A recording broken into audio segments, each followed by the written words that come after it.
not lying. I'm not lying, everyone. I hear my microphone now. Yes, walking in the studio. Someone's in here. Who is that? Oh my goodness.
Welcome to the 4 to 5 this Thursday afternoon. I'm Maddie Gardner. Tahisha Moise is joining us from home, and Chief Meteorologist Tim Buckley is in the studio. How are you? I'm good. Happy to be here. We're going to talk about the weather, and we'll just see what we can get into without Eric here.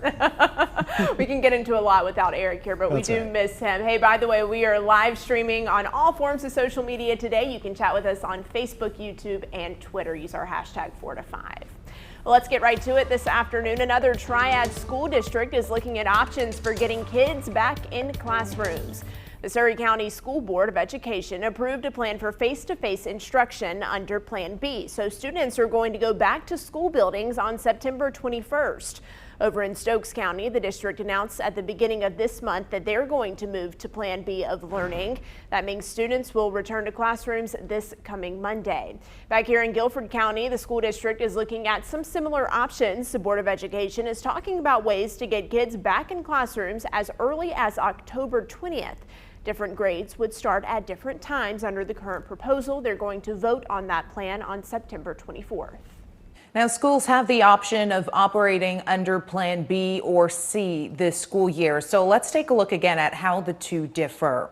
Now, under Plan B, schools can reopen, but social distancing is required. They can only have a maximum of 50% occupancy, and schools must practice extensive cleaning and require face coverings for both students and teachers. They also must offer in-person and remote learning. Plan C allows schools to stay closed. Employees and students stay out of the building and continue with remote learning. Internet hubs are opening for Guilford County students in need of internet access. The hubs open this Saturday and next Saturday. These internet hubs are in addition to the 13 learning centers students can go to during the week. Hubs are open from 9 to noon. They'll allow up to 30 visitors at a time, including both parents and students. Parents must be with kindergarten through 5th grade students. Now, classes won't be taught. The hubs are only offering internet access so students can complete their work. A list of hub locations can be found on our website. Now, if you missed any of this, we actually have it all listed out for you in the back to school section of WFMYnews2.com. CVS is now offering coronavirus testing for children ages 12 and up. Those tests will be available at more than 2,000 drive-through sites starting tomorrow. CVS also expanded their lab partner network to help get COVID test results back sooner. You can find those results typically in 2 to 3 days. The self-swab tests are free. To get your child a test, you can make an appointment on cvs.com. Businesses around the Triad are slowly starting to reopen, but events, as we know, are still canceled. And that has Greensboro flower shops taking a major hit. Downtown Greensboro's Plants and Answers has let go of 3 employees since reopening in May. I still have 3 other employees that are no longer working, and I'm not sure when I'll have them back because of the special events paid for their salaries. So the rough patches has just really been no special events. Owner Clark Gooden says deliveries are not enough and they've had to cut hours because they can't afford to pay the staff for the full day. He says he is trying to hang on until a vaccine is found and folks can get together again. Well, the Greensboro Virus Relief Task Force is now accepting applications from nonprofits that are struggling. They're awarding up to 5 grants worth up to $25,000. They're giving those to nonprofits that are dedicated to helping people find both jobs and or housing. To apply, you can visit the United Way of Greensboro's website. Members of Down Home, North Carolina are helping Alamance County Detention Center inmates get out of the detention center because of an impending outbreak in that area. Now, there are at least 123 confirmed cases at the Alamance County Detention Center. The group is now raising money to cover low bails for inmates. The inmates getting help have been charged with low-level offenses. That's according to the group's spokesperson. Down Home Alamance runs a community bail fund as part of their Stop Criminalizing the Poor campaign. How's this for news? A robot is lending a hand to stop the spread of coronavirus. Now, Pepper the robot has human-like features and can tell whether you're wearing a mask or not. And if you aren't, the robot politely asks you to put one on. It's already in use in some countries right now, welcoming people to public spaces. The camera scans the face of someone walking by to detect if their face is covered or not. And then it says the phrase, "You have to always wear a mask properly if the lower half of someone's face is uncovered." Once you put it on, the robot sees you have the mask on. It then says, "Thank you for having put on your mask." Now, I wish that I had that robot next to me all the time, because sometimes it's just very awkward when you're next to someone and they're not wearing a mask and you can't really get out of the way, so you're just kind of leaning away. Yeah.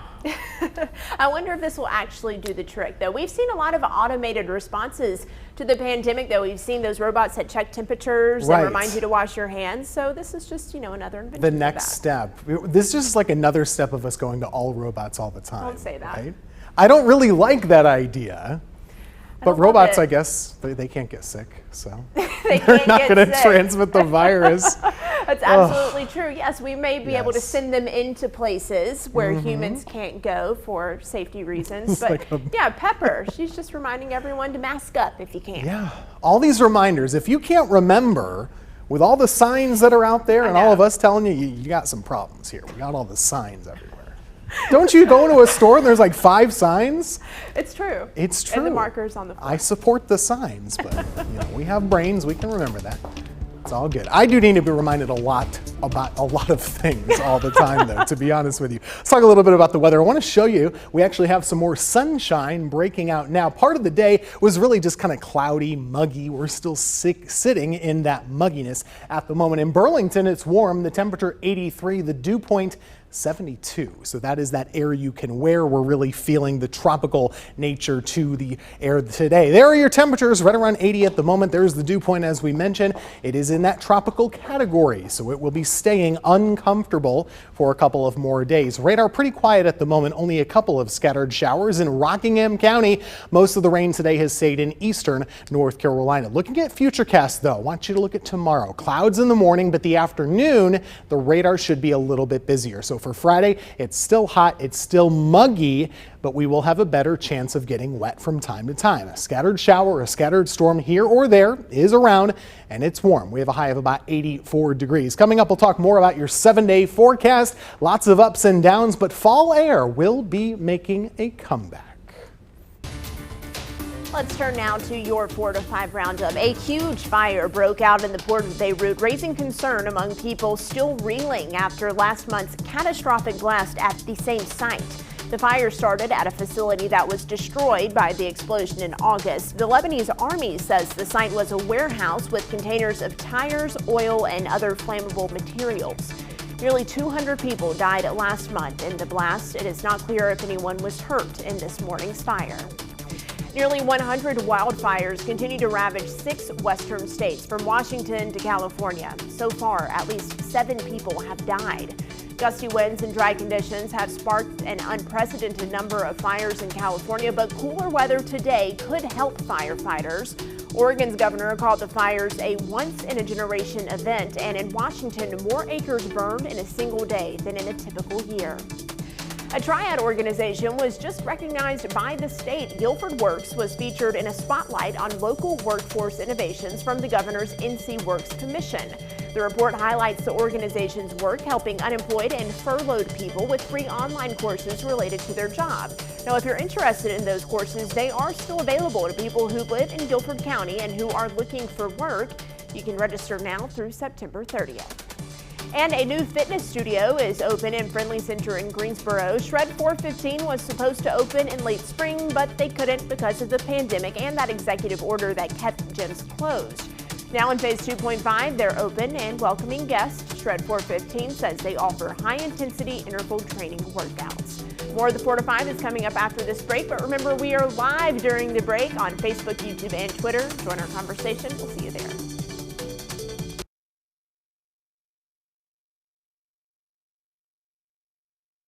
Hello, mic check, 1, 2, 3. I hate this thing. It happens every day, and there's no way to stop it.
Happening this weekend, a community coming together for our college students. The nonprofit Bold to Be You community is hosting a personal hygiene drive-up event this Saturday.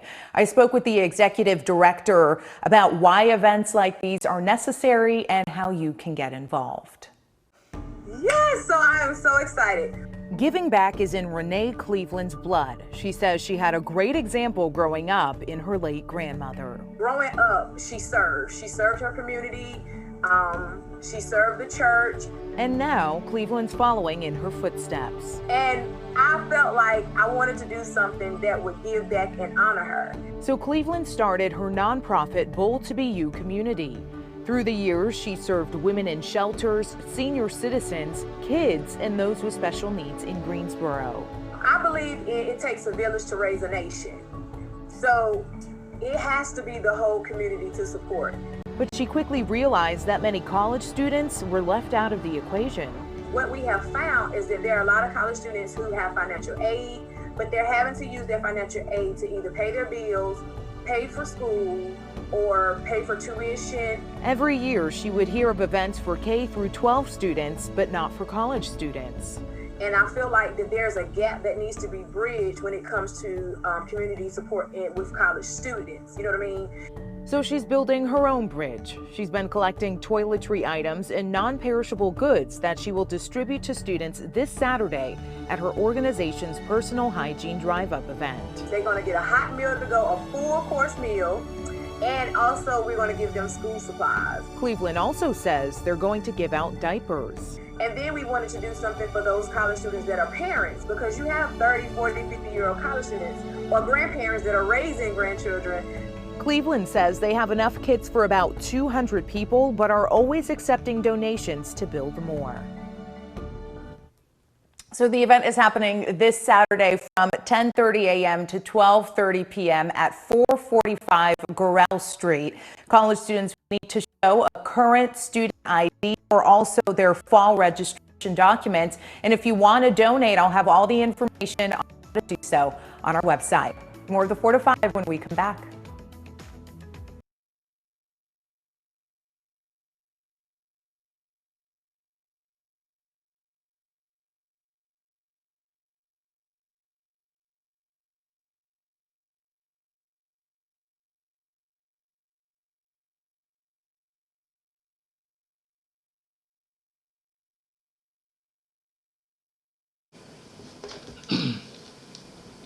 Mic check 1, 2, 3, 4. Mic check 4 to 5. Mic check Halloween.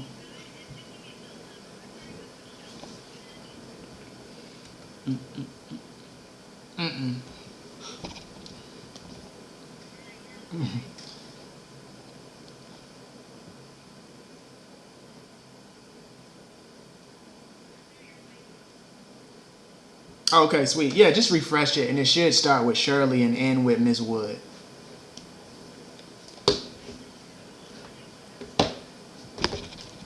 Are you looking at the... Yeah, my tag board says, should North Carolina counties do the same?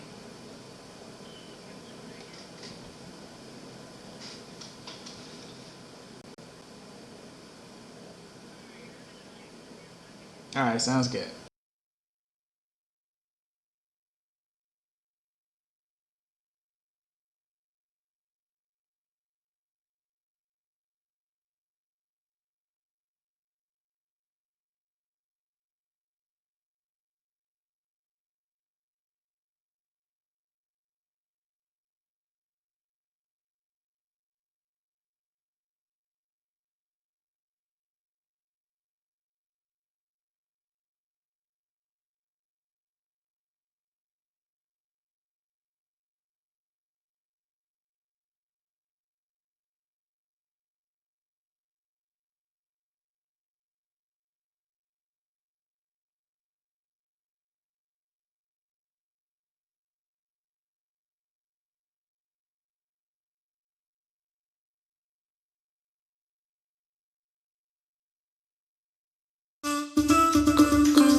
Dr. Uhl, an infectious disease specialist at Wake Forest Baptist Health, says President Donald Trump's recent rally in Winston-Salem has the potential to be a super spreader event for coronavirus. Dr. Uhl says the saving grace of the event, which was attended by thousands of people, was that it was outside, but the parking situation wasn't helpful. Probably a lot of large, loud voices, and you know how rallies go. A lot of yelling and loud talking, and that puts out more virus. Dr. Uhl says if you went to the rally, the best thing you can do is isolate yourself for 14 days or get tested 4 to 5 days after the rally. Dr. Uhl adds he doesn't believe it is possible a vaccine could be ready by November. Now, this is his opinion. He commented on AstraZeneca's recent announcement on pausing their vaccine trials after a volunteer experienced an unexplained illness. It just takes time to do these, and you want to make sure you've done it right so that you know that the vaccine works and that it's safe. Uhl says just because the Oxford University vaccine is going through review, it doesn't mean other vaccine trials will experience similar issues. Now, if you are worried about Halloween, for say, Dr. Uhl says it's possible to have a safe and happy Halloween, even in the middle of a pandemic. He says most of Halloween activities are outside, which is good, and most people wear masks. Now, keep this in mind, though. Wearing a Halloween mask does not mean that you should skip out on your normal coronavirus mask, because most Halloween masks have holes in them. Your nose and mouth are covered. And so holes don't contain anything. So if you got a mask with holes in it, you got to double up and use another mask with it. All right, so Dr. Uhl talking about Halloween during the pandemic today. You know, we told you about that county in California, LA County. They originally told people that Halloween was essentially canceled this year and they banned trick-or-treating. But now they're backtracking, saying it's just not recommended that families trick-or-treat. So we asked you on the WFMY News 2 Facebook page if you think North Carolina should recommend against trick-or-treating. Our digital guru, Brian Bennett, is here. Brian, what do people think about this idea? Maddie, you already know. You know, some people are on one side, other people's on the other. Some people are saying, Lord, they're canceling everything. My goodness. Let's jump right in to see what you guys had to say. We're going to start off with Shirley, who says, yes, cancel. She's not here for Halloween this year. Evelyn says, let's not copy California, okay? Sharon says, so stupid. They can go to Walmart and buy the dang candy.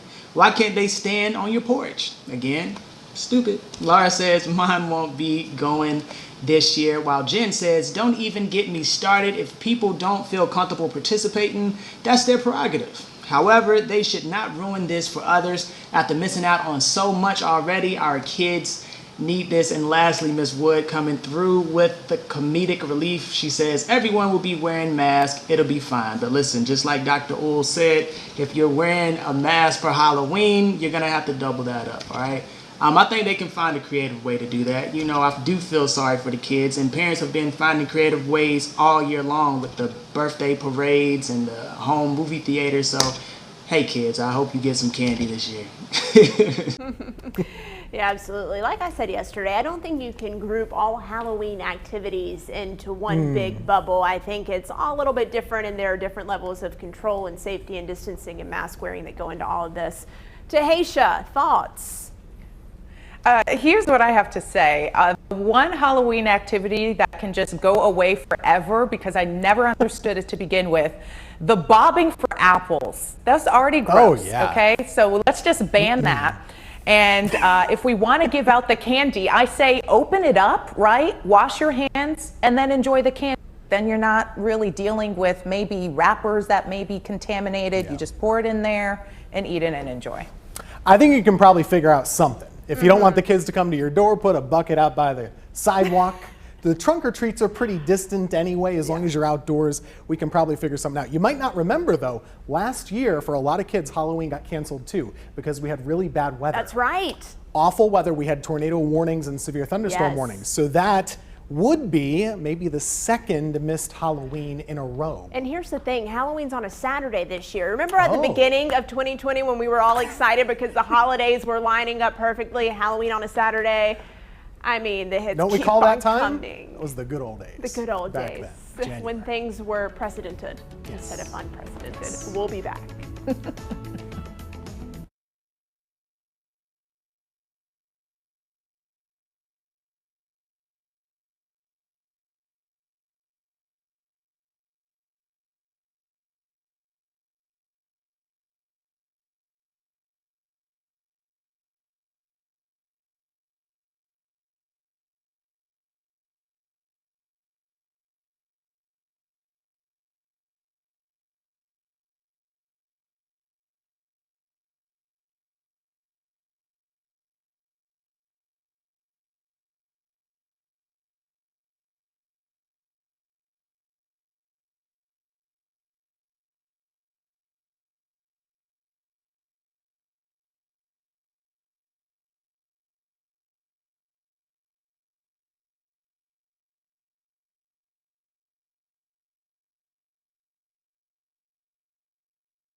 Welcome back to your 4 to 5, everyone. A record number of young adults have moved back in with their parents due to the pandemic. The Pew Research Center found 52% of 18 to 29-year-olds are now living at home. It's the first time on record.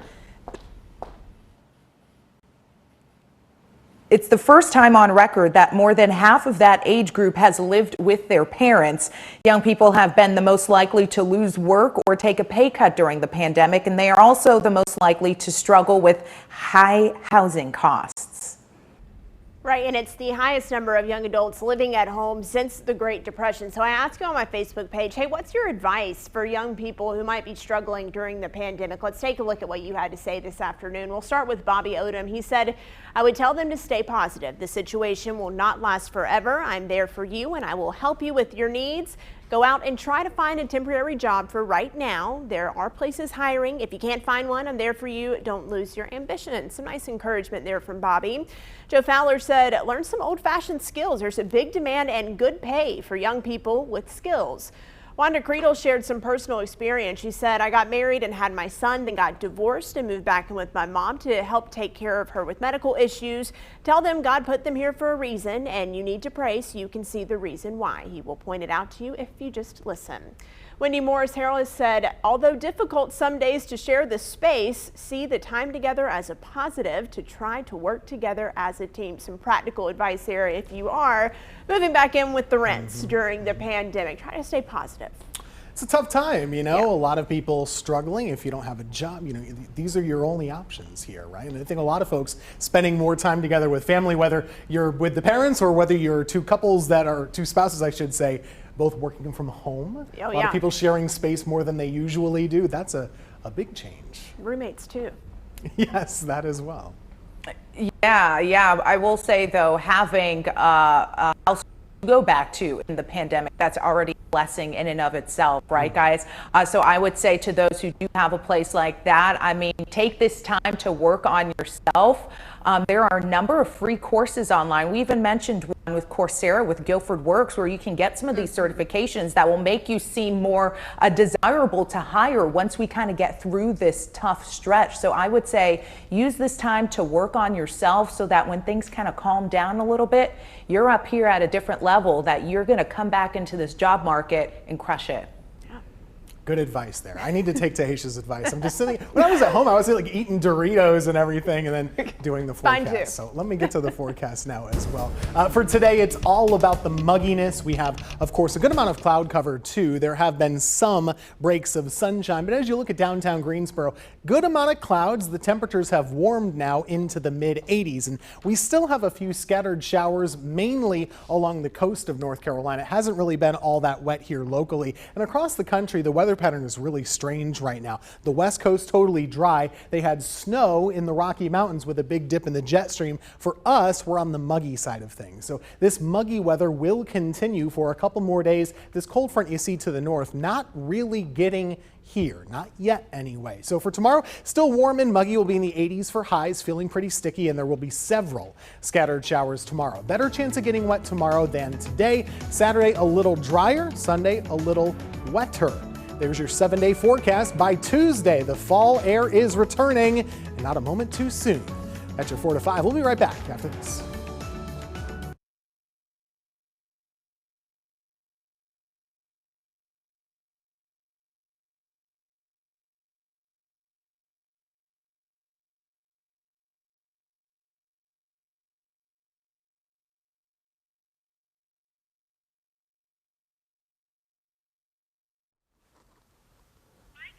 Hey, mic check 1, 2, 3, 4, 5, 6, 7, 8, 9, 10.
Good afternoon and welcome back to your 4 to 5. I'm Maddie Gardner here with Tahisha Moyes working from home and Tim Buckley in studio. Remember, this is an interactive show. Tim, we're talking to the people on the internet. Yes, you can always chit chat with us on Facebook, YouTube, whatever you want to choose. You can talk at us. So we're not just talking at you. Yeah, it's the best part of this show.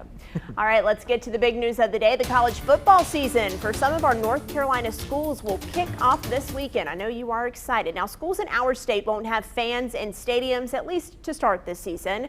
And one of those teams includes App State. A senior football player took to Twitter to ask Governor Roy Cooper to allow some fans. WFMY News 2's Amanda Ferguson spoke with him about voicing his opinion.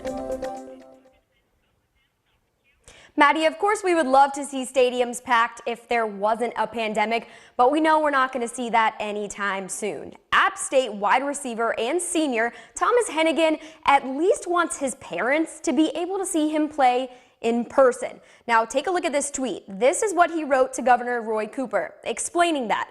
The Northwest Guilford alum also says college football's all about the fans and the game is not the same without them. Hennigan believes there's a way to have some fans in the stands, but that's not going to happen this Saturday when the Mountaineers host the Charlotte 49ers. So I asked Hennigan if he's thought about what Saturday at noon will feel like for him. It's going to be a unique situation, but at the same time, I think we have a team, a program, and a staff that's capable of bringing its own energy. We do it all the time, you know, in the weight room and in practice. You know, we're not playing for nobody except the other 10 guys on the field with us. And I think if we carry that mentality into Saturday, once we get past the first like initial shock of, you know, someone scores and there's no noise, I think we'll be fine after that. Now coming up at 5, Hennigan is going to read us some of that letter that he wrote to Governor Cooper. He also tells me he has not heard anything back from him and he doesn't know if he read it, but he does say he's had a lot of support from other players throughout our state. All right, Amanda, thank you.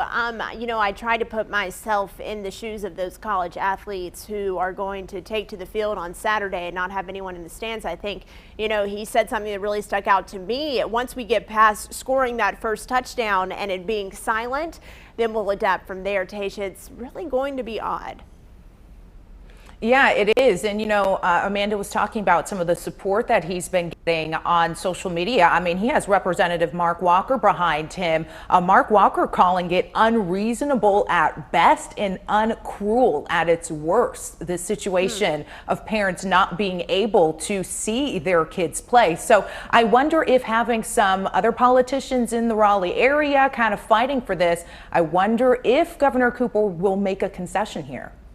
Yeah, and to be honest, it's not something that I had thought about before. You know, I knew that fans weren't going to be able to pack stadiums like we've seen in seasons past, but I didn't consider just allowing family and friends to come and to watch their loved ones. So it will be interesting to see what happens with this, and I'm excited to hear the rest of that letter coming up later in the show.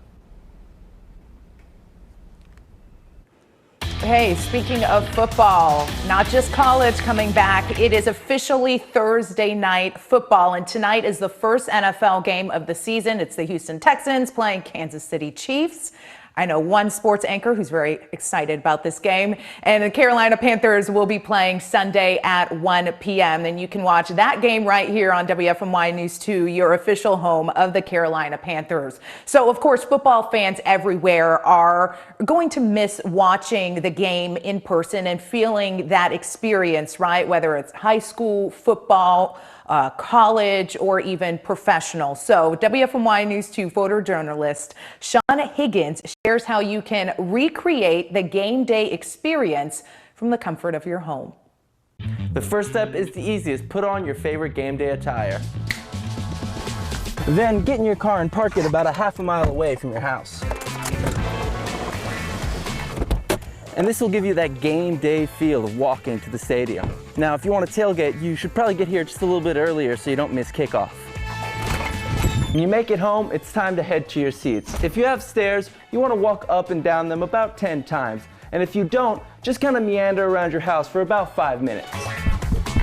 You've made it to your seats, and now these next two tips are by far the most important. First, you're going to want to get and keep possession of this guy right here, especially if you live in a house divided like I do. It's the only way to ensure you get to watch your team in action. Next, you're going to want to find that lucky spot, that special place that gives your team that extra boost, whatever you can do to help your team win. Let's talk food. Now, you're going to want a couple of smaller snacks like chips or popcorn, but for me, Nothing says game day like a couple of ballpark hot dogs, and if you want that true ballpark taste, don't put them on the grill. Put just enough water in a frying pan to cover the bottom. Put it on medium to high heat, and once it starts to bubble, place your dogs in the pan and cover them. Let them cook for a few minutes and make sure they're brown on all sides. For a little extra realism, wrap them up in some tin foil and put them at the top of your steps. That way, you actually have to go and get them. Or put them on a platter and have a child carry them around. Hot dogs, get overpriced hot dogs. Everything you need should be within reach. You got your food, you got your ice cold beverage, you even have your phone here to check on that disappointing fantasy team. And just like that, you should be all ready for game day. One more tip, you may want to put some towels down in case of spills caused by spontaneous celebration or sloppiness. After all, my wife is right. This is a home, not a stadium, and no one gets paid to clean it up. Happy football. Oh, goodness. I think I want a hot dog from his son, Lincoln. That was awesome, Sean. Thank you. Well, Truist and Wake Forest University are giving fans a chance to watch College Game Day in a safe way. Yes, College Game Day is at Wake Forest for their matchup against Clemson. They're going to have a drive-in experience on Saturday at the Winston-Salem Fairgrounds. They're going to show the game live there. Up to 350 cars will be allowed on the fairgrounds, and that's just across from Truist Field.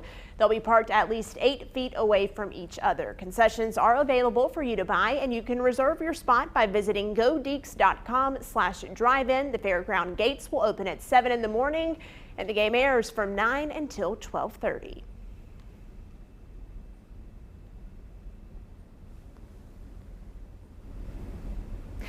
And bringing more College Game Day excitement, the College Game Day bus was actually on Wake's campus today. Fans were able to stop by and get a picture with that big orange bus. It is used by ESPN commentators on Saturdays all season long. And it's pretty decked out too. The bus has leather sofas, reclining chairs, a kitchen, and a restroom. It also has HD TVs and receivers so the game day team can watch all the games and collect information for their shows.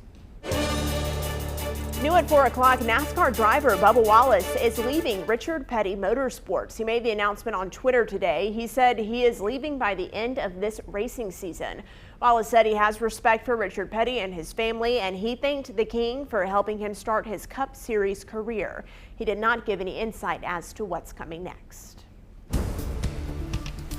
Well, outside it is definitely sticky. Maybe you've been out, you notice this, or maybe you've just been inside enjoying the air conditioning, but we've definitely got that tropical air around our area. Mid-September, by the way, is peak hurricane season. More on that in a minute. Here's your local weather at the moment. Right now, seeing a pretty nice looking sky in Burlington. This is the most amount of sunshine that we've had so far today.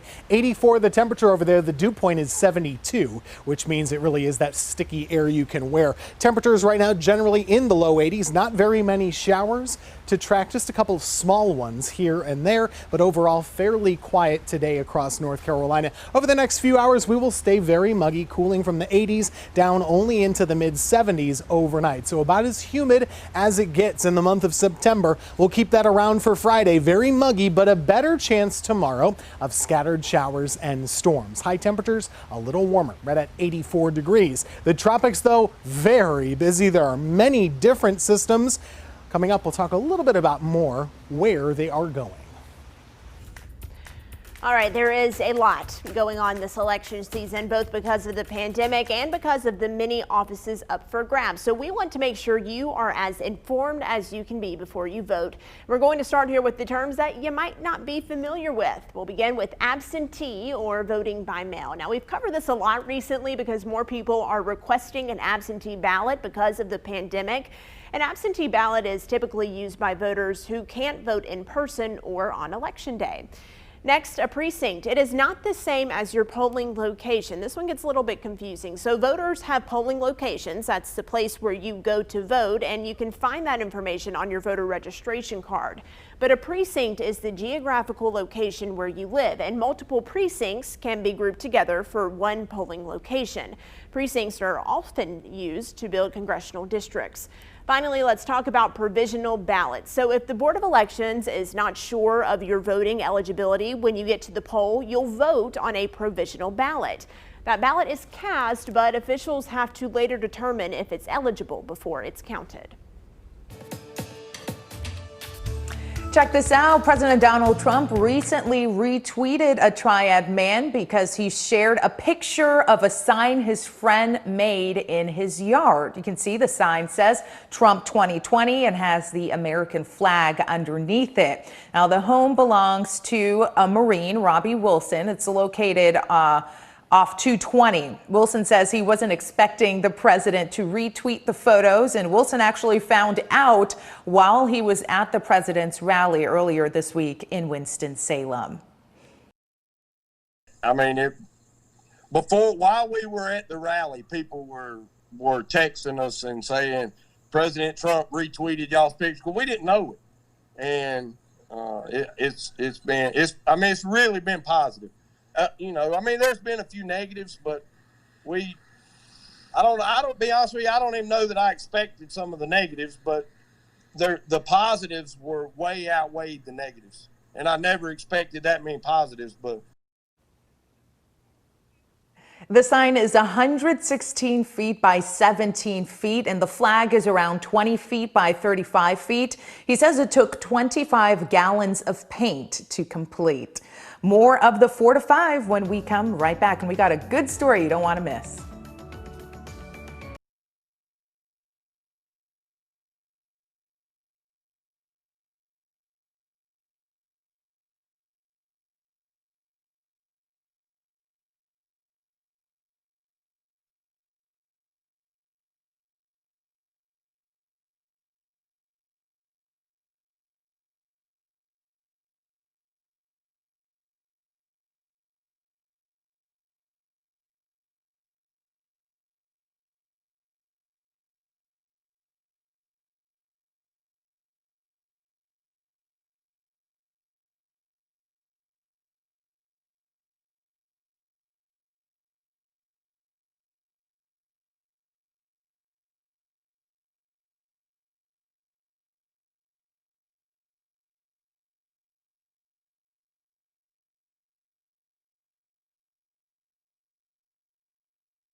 Well, if you are looking for love, you may want to try hanging out at grocery stores, because it seems like we've done a lot of stories lately about people falling in love and getting married inside of grocery stores. Today's story is no different. A man in Indiana proposed to his girlfriend in an Aldi. That's where they reconnected. So the couple explains their history that's leading up to him popping the question. Take a look. A funny thing about love, sometimes it is better the second time around. Frank Sinatra wrote a song about it. The second time you fall. A song Eric Wilhite and fiancée Rochelle Miles could be singing all the way down the aisle. I'm oh so glad we met He always makes me feel loved. He always makes me feel important. He just never lets me down. She makes me who I am, and she helps me to grow. It wasn't always that way, though, between these two when they first met and dated years ago in middle school in Kokomo. We broke up 8th grade and didn't talk at all in high school. Yeah, at all. Like, literally not a single word freshman year through senior year. That all changed last summer at the Kokomo Aldi. Eric, now in college, was delivering groceries and was picking up his last order of the night. I wasn't even going to take the order. He did, though, and ran into Rochelle right in the produce aisle. He was trying to avoid me, but I walked up to him and I said hi and I asked him how he was doing. And I just kind of had this feeling of like, I want to get to know her again. So Eric messaged Rochelle on Instagram the next day and asked her out to dinner. At that dinner, It was really like sparks flying, like it's like a real thing. So yeah, we've pretty much known from that very first interaction that this is it. You can't deny chemistry, can you? No. Maybe. So when Eric decided to propose this summer, there was only one place that would do. I saw you at this spot. I was so in love with you. Right at the Aldi, where he and Rochelle reconnected. My heart beats for you. Will you marry me? Right in the produce aisle, in front of the oranges, to be exact. It's our spot. It's our spot, and it was very special to me, and it was special to him. It was special to us, and it was like our own thing, you know. No one else is going to propose in that spot. Are you okay? Are you okay? Neither Eric or Rochelle was looking for love that day in an Aldi in Kokomo, but it's where they found it and put a ring on it. I've had a lot of people ask me, you know, how do you find that? How do you find that person? And I really don't know what the answer is other than to go grocery shopping. I really don't.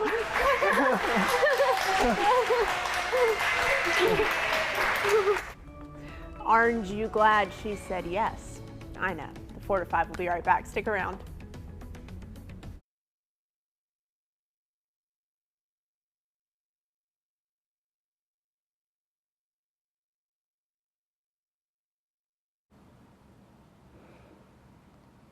Hello, mic check 1, 2, 3, 4, 5.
Welcome back to your 4 to 5. The National Toy Hall of Fame revealed this year's nominees. Some of them include Bingo, Jenga, Light Bright, My Little Pony, and Sorry.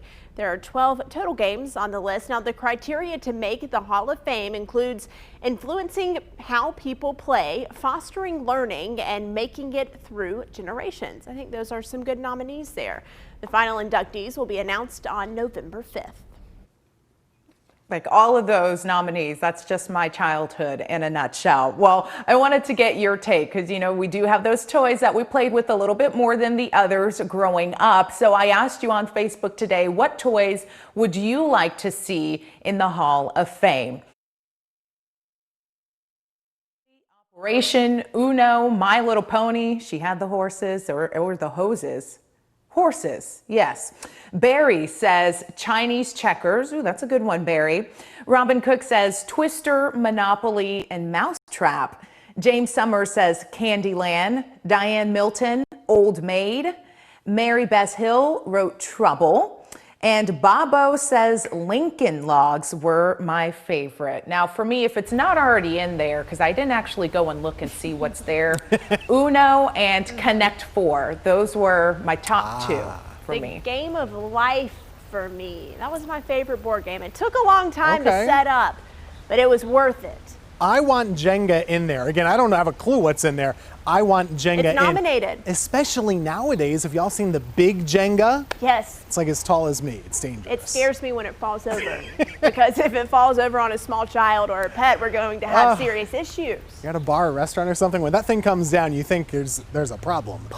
It's just a loss. That's all it is.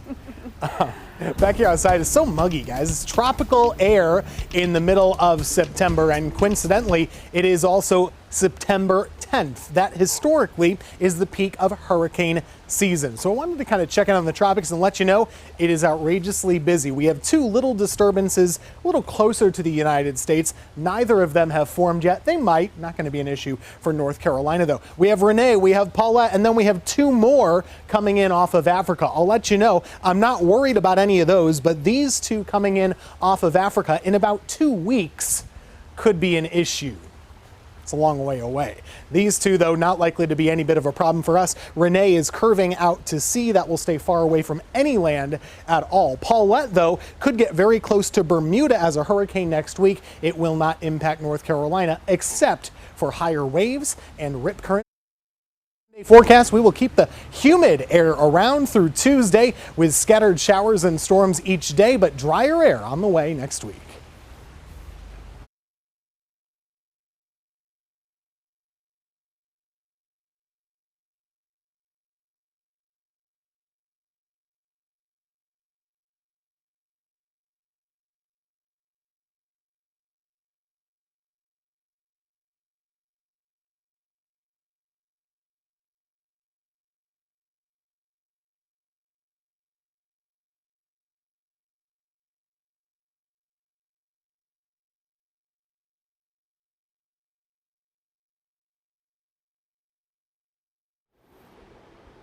Hello. Hi there.